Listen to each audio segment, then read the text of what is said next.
And welcome back to the Inside Star Citizen Review. It's my favorite day of the week. How is everybody out there? We have Max, we have Dutch, we have Milk, we have Fox here.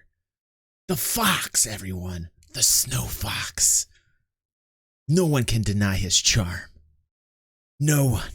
How's everyone doing out there? We got it ready to go here, everyone. We're going to watch some Inside Star Citizen Review. Trust me, I've been playing Cyberpunk all day, and I'm still not Cyberpunked out. We'll talk about that. I'll release some Cyberpunk stuff tonight, most likely. Talk about dual universe and schematics tomorrow, maybe. But tonight, right now, it's about Star Citizen. And boy, what I got to say, yesterday, I put out a leak with 400i, and I was like, I just said my opinion. I just spoke how I normally speak with no filter. And I just said, here's my opinion on the 400. It's ugly.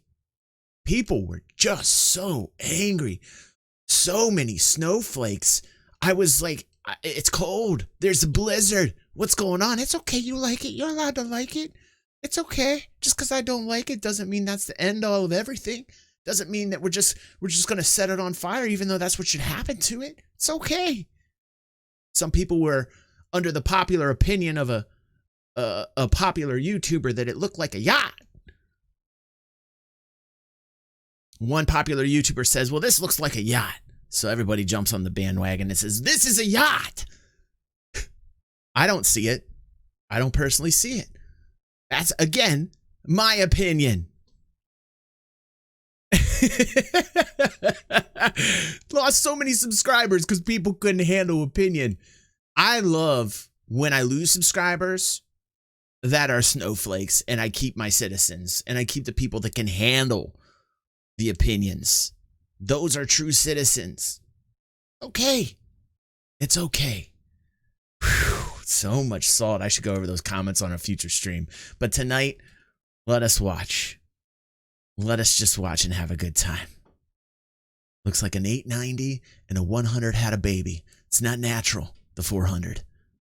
Looks like an 890 and a 100 got busy and had a little Frankenstein baby. That's what the 400 looks like. It's not natural. It's like a Chihuahua and a Great Dane going at it. You don't want to see that puppy. You don't want to see that. It's not natural. It's not natural.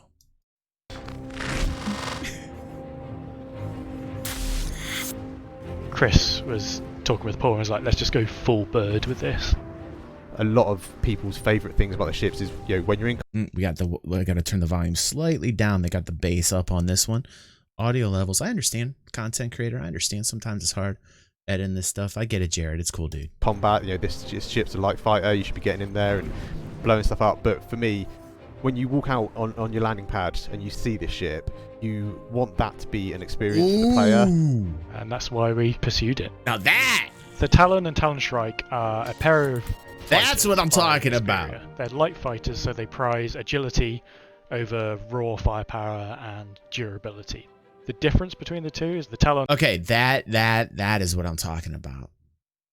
That Tavaran, Asperia giving us that Tavaran feel, the feels right there. That's what I'm talking about right there. That's beauty. That's design. That is a fully thought out concept. Not some mishmash Frankenstein. No. Do you see the beauty? Can you smell it? I can smell it. Yes. Talon doesn't have great missiles, but has great guns. Welcome to the Talon family. Shrike has great missiles, but not great guns. So you have your two choices. Oh, that is so beautiful. The Talon itself is a very elegant design. I remember talking to Paul at the very start. The concept can look super lightweight, but whether or not we can deliver that, so many of our ships, once we get them, have that issue of, we didn't take into account that it needs a size 2 power plant, or it needs 3 size 1 shield generators, or whatever it might be. With the Talon, we didn't get any extra weight added onto it, and it was as sleek and as elegant as what we wanted. It feels fast when you see it. Like, it doesn't have to be moving, but it just looks fast. It looks agile. Oh, now that is beautiful. I love the animation on the ship when it's in landed mode. The that is beautiful. That is a well-designed ship. You see, So when people start talking, oh, the heater's on. Ugh. So, you know, so many technical difficulties to get this show out today. I'm telling you. My screen went black and white from Cyberpunk today. My audio went completely bonzo. Now the heater's going off. I'm sorry, everybody. That's so unprofessional. You got to stay professional. You understand? And today, it's been a complete cluster. Pepe, get the show together to me for today. All just kind of hunch back, and you get these underlying feathers that open and close depending on which flight mode you're in. I really like the landing gear, as strange as that sounds. I think I can wait when I see this right now. Look to it. I think the way the player enters the ship and the chair comes right out towards you, and the whole thing opens up. Get the dashboard to okay.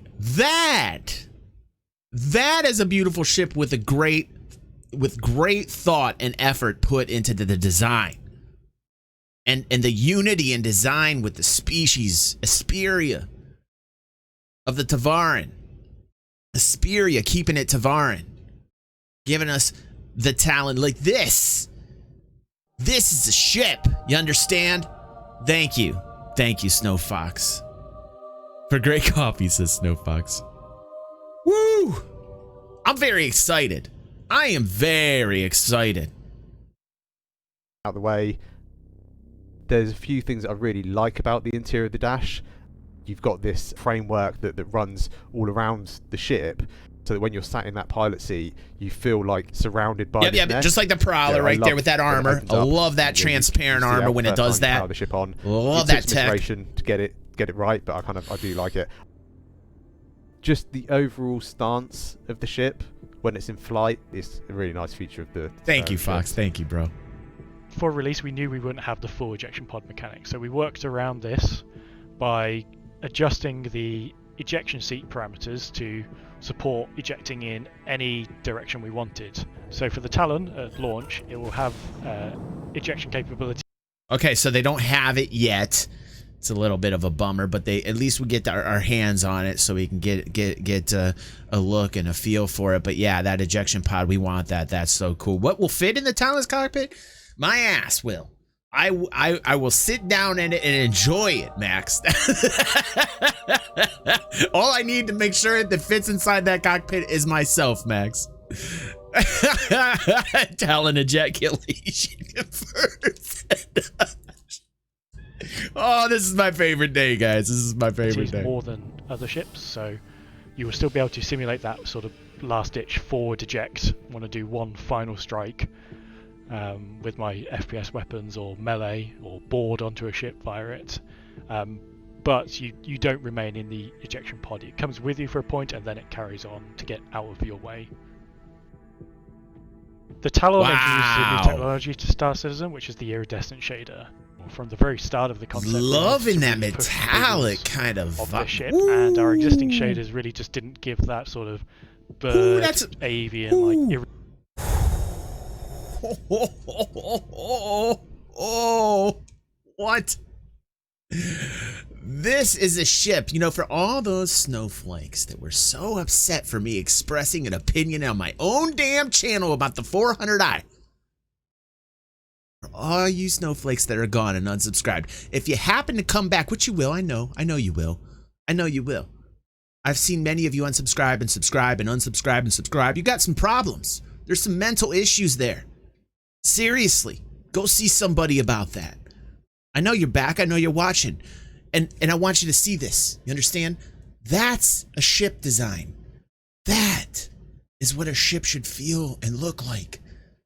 Not the 400i. Not when an 890 jump and a 100 get together and make some crazy little Frankenstein. It doesn't look like a yacht. Doesn't look like one. Just because popular YouTubers said it. Don't jump on the bandwagon. What do you see on that thing that looks like a yacht? Looks like Darkwing Duck's mobile. You understand? You understand? Iridescent shimmer to the shaders, so... We weren't sure if we were going to get it. We reached out to the graphics team and they said it was something that they can push towards doing, and they came in and they delivered it.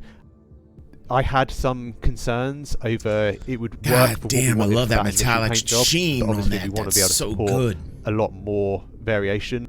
But luckily, once Robin started experimenting with other paint job, the shader just works. It opens up a lot of possibilities for future ships and other assets in the game.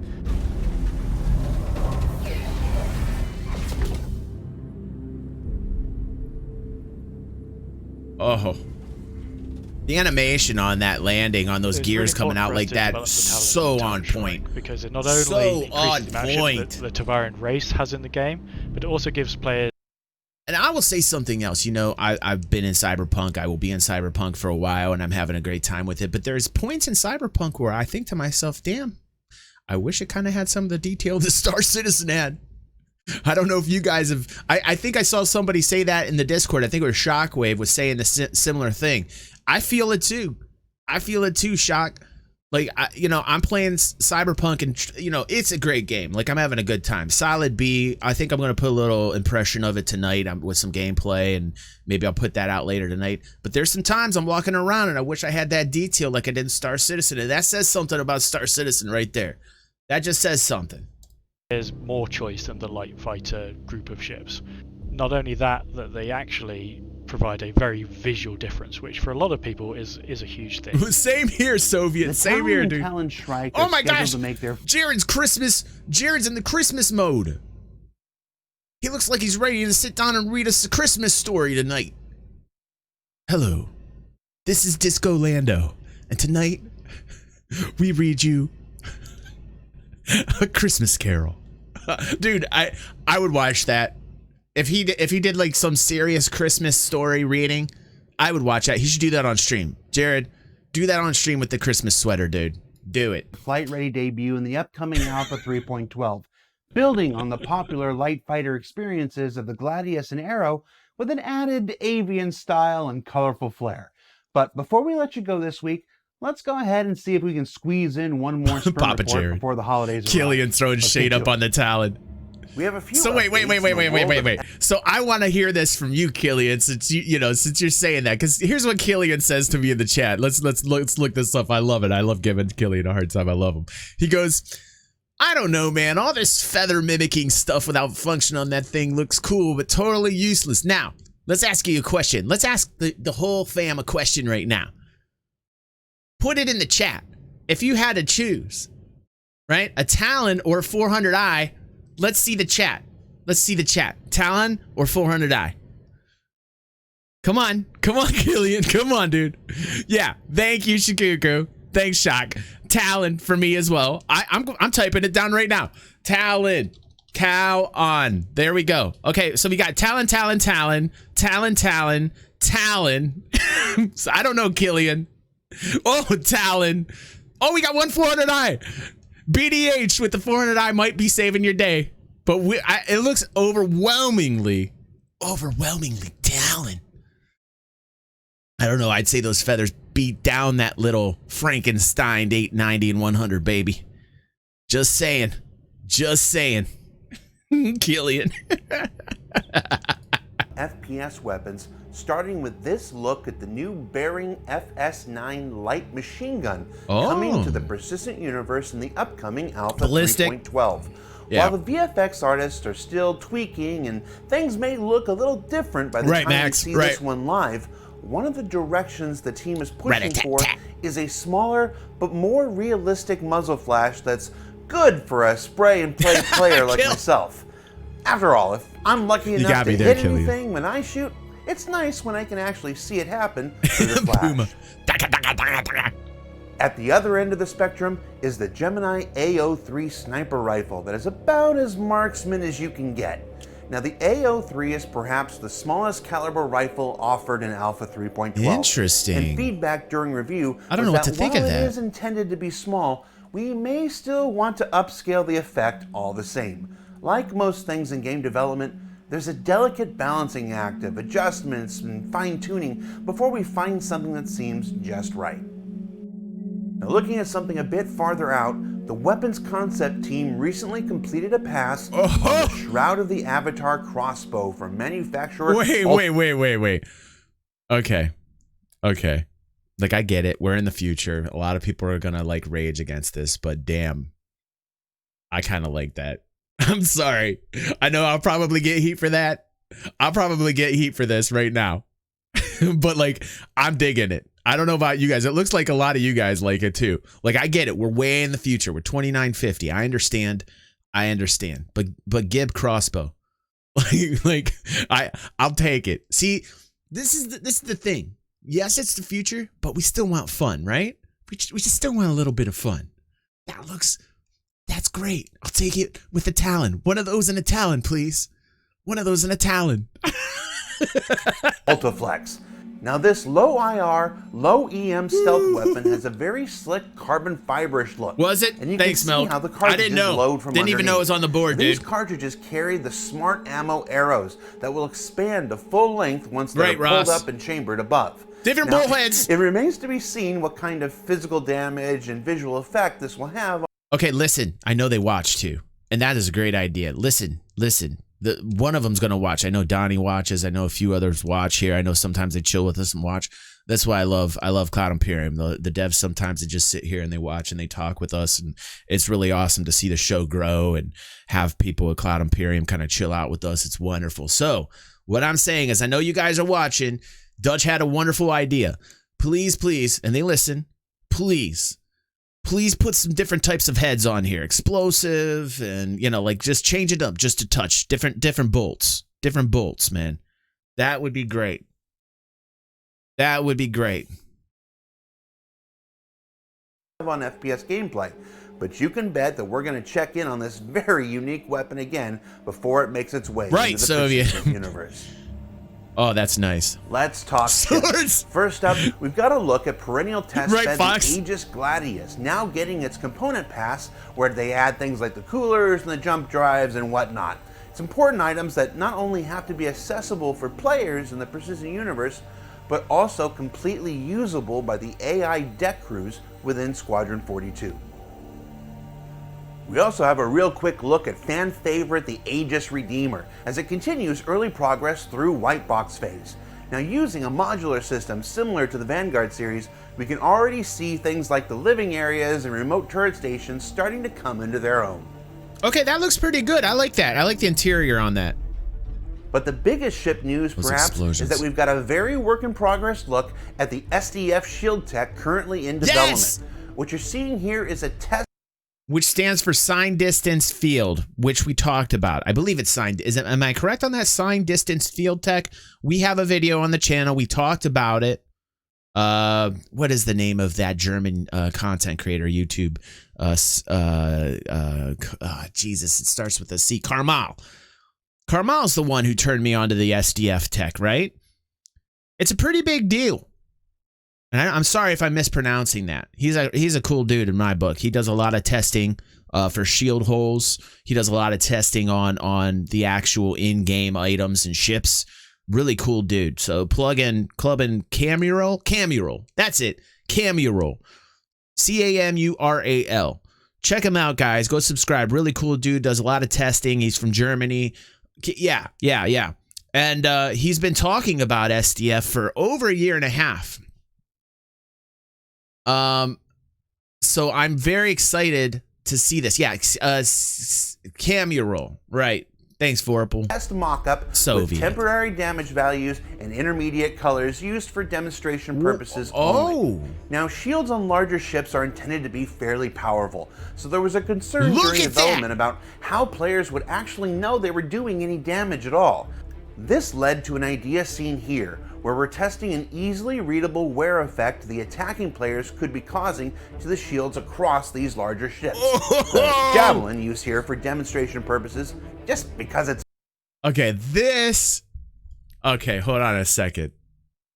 I am so happy right now. This episode is so good, and we are only 8 minutes out of 13 minutes through, and I am giving this one an A so far. This is sexy. This is sexy as fuck. This right now, this entire Inside Star Citizen is true, literal eye candy to the max. My brain can't handle it. It's like a sugar overload right now. This is so welcome after that 400i leak. I hope that 400i leak is fake. I had Execute. Execute was on our stream like 2 days or 3 days. I can't remember when we had that stream. It's the quarantine stream, by the way, where Devin and I are home now for like 2 weeks. Well, we're waiting on results from a COVID test. I don't even want to get into it. We won't get into it on this, but like we've been quarantined now. I think we're on day 1.5 too, and we're already going stir crazy. And we had a stream. It was the other day, wasn't it? Yesterday, and Execute was on there, and we were like, dude, what is going on with this 400? And I was kind of down because I'm just like, this thing is so mishmash and ugly. Now, this episode of Inside Star Citizen lifted me up so very far where I was at. I was way down here. I am now elevated. I am now elevated. It's important to state once more that everything you're seeing here is work in progress and done for testing purposes. The colors and the damage modifiers and the time to trigger the changing effects will all be tuned in further passes. Good. I mean, look at this pistol. That's not a normal pistol. Give me that pistol. Alternate tests also include using different patterns for distributing the damage effects across these new SDF shields, like this hexagon pattern, which always just looks really sci-fi and futuristic. As for which patterns, which colors, and which tunings will be used when SDF shields come online, well, we're all just going to have to wait and see. They should change colors. Should they change colors? That's a really good question. Maybe on alien ships. Maybe on some Asperia ships, right? Vandal's gotta be red, Soviet. Vandal's gotta be red, dude. Gotta be red, Vandal. Or Soviet. That's so dead on, Soviet. Vandal should be red. Banu should be green. Greenish. Greenish blue. Yeah. Yeah, Banu should be like yellow. Yeah. I don't know. Xi'an should be kind of blue. Xi'an should be blue. Oh, God. Okay. I think we can agree, though, that coloring should maybe change on alien ships. I think with like the quantum, like when we hit quantum and the ships have different coloring. Yeah. Maybe let's do that. Maybe let's change the shield coloring to the quantum coloring. Right. So say we all. In environment news, the team is finishing up a series of daily passes. That too. Yeah. Let's get more in depth. Right, Dutch. Let's get serious business mode. Right, Dutch. Dutch is coming up with some great things tonight. And Dutch, I think you're going to get the award for being the most relevant in chat tonight. Dutch, congratulations. You have just won the DG360 ISCR medal tonight. Congratulations, Dutch. Aspects found across Stanton's planets and moons ahead of the upcoming Alpha 3.12. Now, these polishes are part of an ongoing effort that started earlier this year to bring these existing areas in line with new technologies as they've been developed. Things like the new organic shader, the height map improvements, updated ground textures using I didn't say all. Now listen, BDH. I didn't say. Now listen. Don't put words in my mouth. Now I didn't say all Origin ships suck. Just the 400, the 300 rework. Now it looks like a banana. I understand. For your new 400i, says Gilly. That was good, dude. That was good. A gift and a burn at the same time. Killian, he's a genius. He is a genius. I happen to admire and like the 890 jump and what they did for it, okay? You know, like that's a lot of work they put in the 890. So the 600, little douche regatta yachtsman kind of thing going on there. I'm not a big 600 fan. Kind of respect what they're trying to do with it, the interior of it, but just not huge. The 100... I was dissing the 100 before it even came out. When the 100 came out, I was like, wow, I was wrong. I like the 100. So, you know, give me some credit here. You know, this isn't like an entire ship-wide ban. Yeah, Dutch.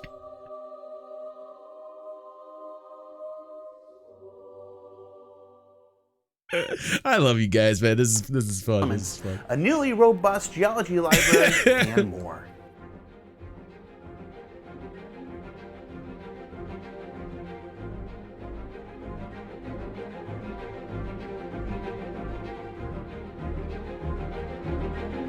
Wow.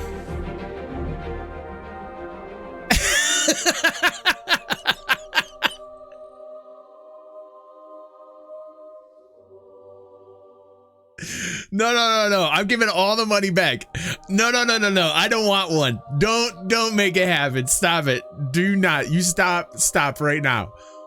Do not give me any more money for the 400. There is no more money giving. All money will go back to the original donor.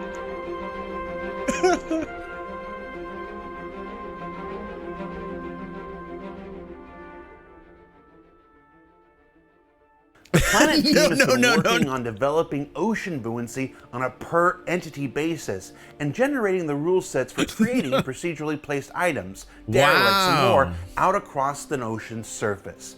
Now, there are a number of exciting possibilities here, including advanced traversal for the recovery of resources or mission items, submerged exploration, and more. Now, obviously, the shader work you're seeing here is very work in progress. Yes, this is a test. Yeah, and I was going to say the same thing. This is like very, very beginning on this, but we have been having this wonderful discussion lately on the channel with a couple of the community members about buoyancy with ships and what ships we'd want to see. Now, of course, some of the Origin ships have that kind of yachtsman feel, so some of those should be buoyant. We were talking about the Perseus being buoyant last episode. Origin tax.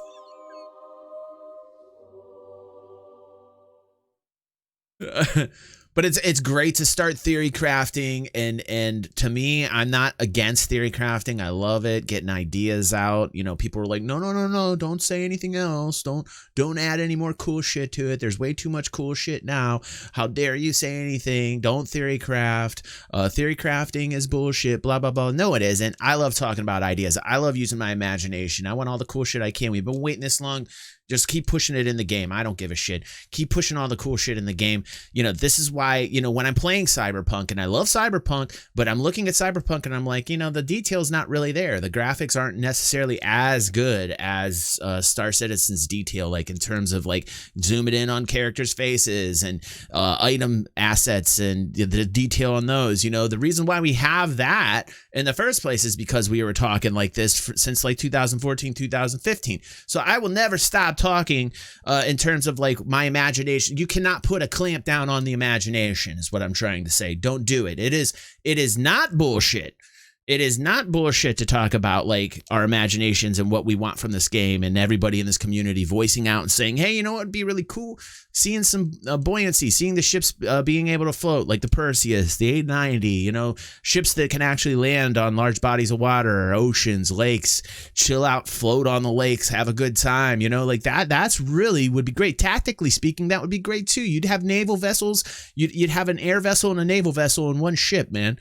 Dude, that would sell like hotcakes right there if you were just like, hey, guess what, guys? A Perseus can float on the water. Dude, you know how many more people would boom, they jump on that? If they even said that, like if Cloud Imperium even was to state that, you know, and say this is going to be planned in, there'd be so many more sales. Like, I don't get why they're not saying that, actually. Why aren't they saying that? And not visuals. But it is an exciting look at the ongoing explorations, exploring what's possible. Also, here's Henry on a duck. Going up and down. Sometimes you gotta take the bad with the good. Killian. Yeah, I can take a deep dive and never come back, Killian. The current progress of touch bending, which will be used to provide a more realistic experience when traveling through areas like the Hurston Savannah. Now, the team has made some good progress since we last showed their efforts, but some of the ways they still want to improve on what you're seeing here is to get a bend that's not quite the complete crumple demonstrated here, while also getting a much slower return to upright so that it's then so that we don't get that crazy clipping that most of us can't stand, but do understand, but that most of us can't stand. So yes, this is good news. This is good news. This might benefit us in terms of seeing all the clipping with the grass and the different types of fauna that we get very upset at if we're in our rovers, if we're in our land vehicles, just even walking around. All that clipping sometimes really destroys the immersion. So this is great. You can't avoid it completely, no, but I think they need a lot of work on it, Shikuku. You know, I still think there needs to be a lot of work done to it, and it sounds like this is like the start of like that process, you know, which is great, which is nice to see. Then possible to visually track players or creatures through the tall grass. Beyond these challenges, the team also needs to develop an effective way to apply the various level of detail versions necessary for a massively multiplayer game of our scale. It's one thing to get this looking good up close, but it still has to work for those far away, and the team is looking forward to tackling that challenge in the new year. Finally, if you've been watching ISC Weekly, you've seen that we've been following along with the continuing evolution of our Colonial Homesteads intended to be found throughout the persistent universe. And in our last sprint report of the year, let's go ahead and take a look at just one of the earliest internal white box layouts for a communal module.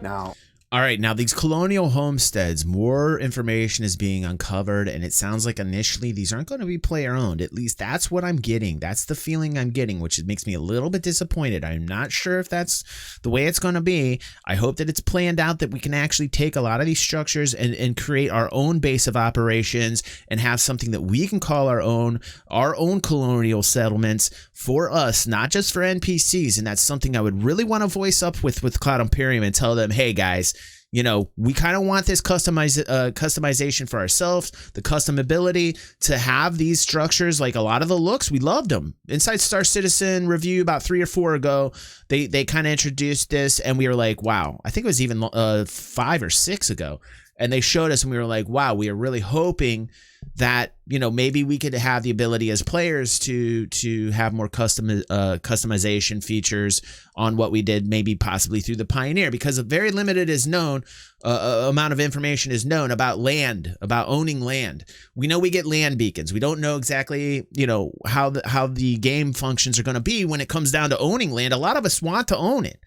A lot of us want to own land. A lot of us want our own land. A lot of us want to build on the land, but we still only have one system. You're not going to see a lot of focus on that until down the road when they open up Pyro, when they open up other systems. That's probably when they're going to start focusing on the land, you know? Right. Version 1, Ross. I agree, dude. Like these homesteads now, they said they want to kind of sprinkle them in, right? They'll do it in a few spots, maybe in Stanton, just to give us the idea of it. Like, I totally agree with what Ross is saying right now. And then, you know, hopefully the evolution of it as it goes version 2, version 3, we'll be able to like own these structures or at least have more customization, being able to build these through, like, say, owning a Pioneer, for instance. Is this a bar, a hab, a kitchen, an activities hall? We don't know yet. That's part of the fun of game development. Because these homesteads are meant for the far-reaching frontier areas of something like Pyro, the team is exploring things like storm shutters to protect from the elements outside. I think that was a hint. I think that what they're trying to say is when Pyro comes online, we're going to see these hit. Oh, I like that statement. A shameless plug for our organization, the Plexus Syndicate. Shameless plug. Thank you. As well as vertical traversal options to allow players to get wherever they need to go for a variety of gameplay opportunities. Overall, these homesteads are still in an exploration phase and haven't fully entered production just yet. But homesteads like these I love the looks. Chock full of potential. The design is great. What they can add to the overall Star Citizen experience.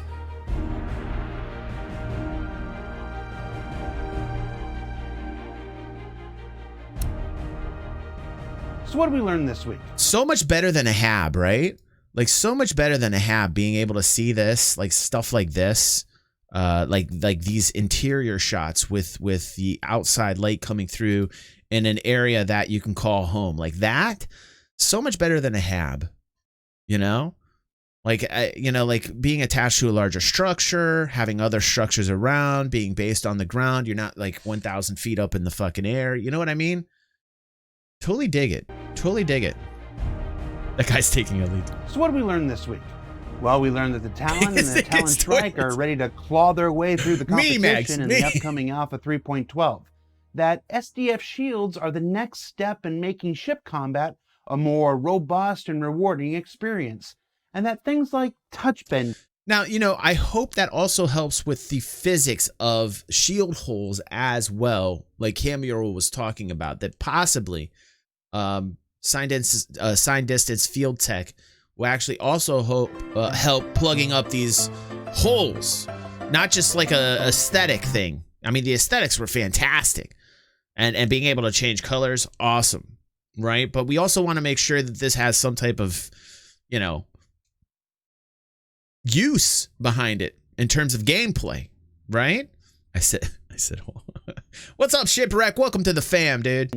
Buoyancy, homesteads, and more aim to bring new life and possibility to the surface of Star Citizen's planets and moons in the coming year.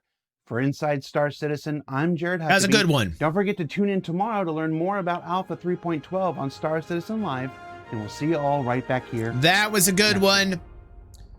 Even with Cyberpunk going on right now, I'm telling you, I am really still very excited about what I just saw there. It lifted me up, and you know, like I said before, like I love the detail, I love the graphics in Star Citizen, I'm loving the Talon. I don't like the 400. Okay, so all those people that unsubscribe that will eventually subscribe again when they hear something that you know what I like? I like the members of the fam that are tight with us that show up every time to the stream and they don't care. They know I have no filter. They know I'm going to say something that's going to shock them. They know that when I say something, sometimes they're not going to agree with me, but they're still here. Like a Killian, like a Fox, like a Dutch Oven, like a Ross, like a Milk. Old school, right? Building up like a wonderful community of people that understand that it's okay to have an opinion, not to get butthurt over it like a little snowflake.